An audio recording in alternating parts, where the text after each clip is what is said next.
প্রিয় দর্শক, আজকে আলোচনা করব আপনার জমির যদি খাজনা দিতে না পারেন বা খাজনা দিতে গিয়ে খাজনা নিল না তাহলে আপনার করণীয় কি, এবং কি আপনার জমি যদি সরকারি খাস জমি হয়ে যায় তাহলে আপনার করণীয় কি।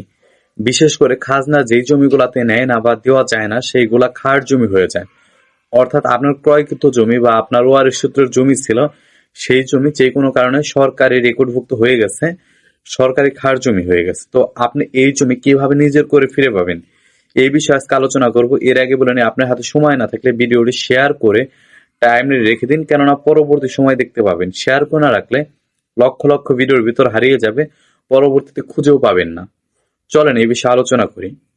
আপনি খাজনা দিতে গেলেন, যাওয়ার পর খাজনা নিল না, আপনার ভূমি অফিস থেকে বলল আপনার জমিটা সরকারি জমি বা খাস জমি হয়ে গেছে। তো আপনি পড়ে গেলেন মহাবিপদে, মহা টেনশনে পড়ে গেলেন। তো আপনার করণীয় কি? আপনার জমি কিন্তু আপনি নিজে ফিরিয়ে আনতে পারবেন। চলেন কথা না বেরিয়ে সেই বিষয়ে আলোচনা করি।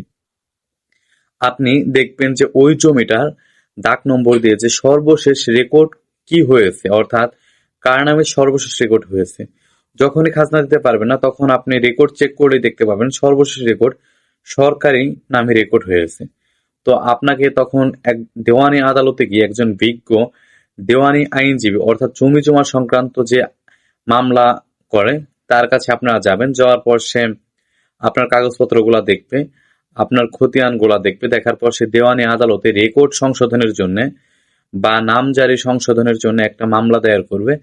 তো পরবর্তীতে আপনার পূর্বের রেকর্ড এবং কি আপনার যা ডকুমেন্ট রয়েছে, দলিল থাকলে দলিল বা ওয়ারিশ সূত্রে যদি মালিক হয়ে থাকেন সেই ডকুমেন্টগুলা আপনার আইনজীবী মামলায় উল্লেখ করে সমস্ত কিছু সাবমিট করবে। এরপর একটা সময় আপনার পক্ষে রায় আসবে এবং কি সরকারি রেকর্ড বাতিল হয়ে আপনার নামে রেকর্ড হবে।